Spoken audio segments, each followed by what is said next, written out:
Hey guys, and welcome back to another episode of these mini-series. So the episode today is going to continue on the topic of Hondas.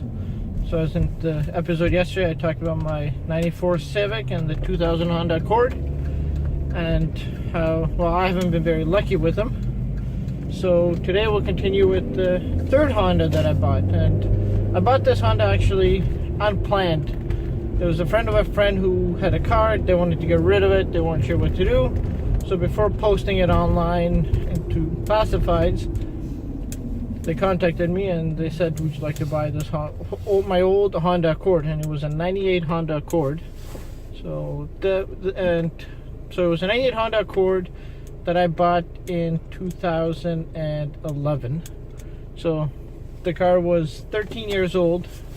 It had 190 or so thousand kilometers on it, and it was in rough shape. So I can't say it was nicely maintained. Somebody used to take care of it really nicely. So they had nice rims, they had a nice exhaust, intake.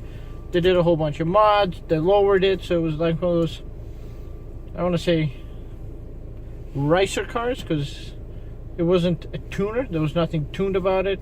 The only performance mod they've done was underdrive pulleys, but aside from that, it was all cosmetic. So that's what I'm saying, a racer, and it was a Honda. So but anyways, they had undone all these things prior to the sale because they planned to sell the parts separate, and they wanted $700 for that Honda Accord. And what I liked about it was a two-door coupe Accord, and it was also the V6. So similar to, it was the same engine as my 2000 Accord, the V6, but there was a two-door coupe, so it looked a little nicer than the four-door sedan. So I bought it, figuring if it works out, it works out. If not, I can use parts for my Accord. And my first issue of business was that the check engine light was on. And when I scanned it, there was an issue with the O2 sensor. I looked underneath, and I'm guessing when they put the old exhaust back on, they did not plug the oxygen sensor in. So I plugged the oxygen sensor in. I thought I'm fixed, and no, the code kept coming back. So then I figured, okay, I'll replace the oxygen sensor. So I replaced the oxygen sensor, and still an issue. So the next order of business was, I figured I'll replace the catalytic converter. So I put a new cat in it, and that seemed to have kind of done the trick. So it was running much better. I was able to pass my emission test. I did the safety check on the car, and because it had the original timing belt, at the same time I had the timing belt water pump job done. And surprisingly enough, it was not a very expensive job. So parts and labor, I was charged about $400 for the timing belt water pump on the Accord.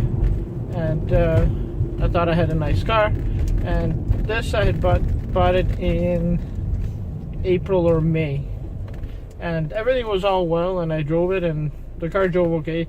It had rust, so I did some body work on my own just to make it presentable, and it looked okay. It was not a show car, but it was a nice daily city driving car. So I had two Accords at the same time, and aside from that underdrive pulley, there was no other mods, but it did make a difference. The car was more peppy. However, just like every other, I think, Honda Accord or Acura TL owner out there, those cars are notorious for having transmission issues.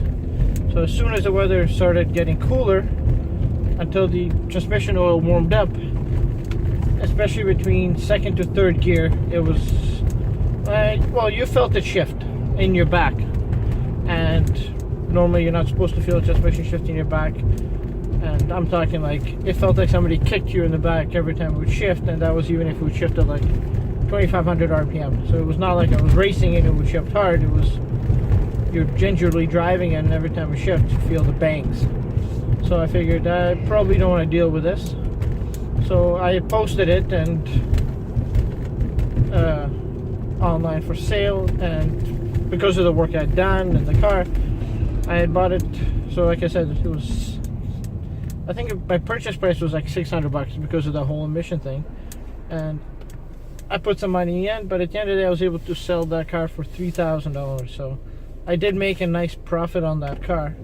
I did spend some time trying to figure out the oxygen sensor, the catalytic converter, the body work.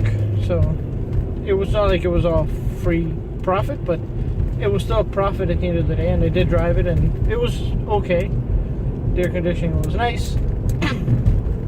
But again, it was an automatic, and I was really getting tired at that point of driving automatic cars.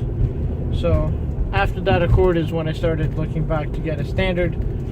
My wife wanted to get an SUV, so it's kind of okay, like, I want a standard, you want an SUV, and there aren't very many standard SUVs out on the market, especially not in the price range that I usually buy cars in. So I did manage to find a 2007 Saturn Vue with a 5-speed. So I figured it's an SUV, she'll be happy with it. It's standard, I'll be happy with it.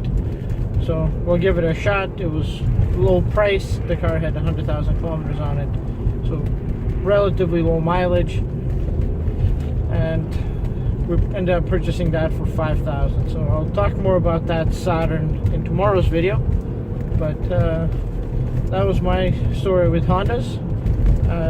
Very unhappy Honda owner. So although people say that they're great cars, I haven't had much luck with them, and even the drive, let's just say there was more to be desired from than what they had to offer. Performance straight line was okay. Gas consumption wasn't the greatest. Like, they were thirsty, especially the V6s, and reliability I was not happy with. So that was the last Honda that I owned, and I don't know if I'll buy another one day or not, but that's what it is for now. Anyways, if you guys like what you've seen, feel free to subscribe, hit the like button. I'll keep making these regardless, and stay safe, and see you guys tomorrow.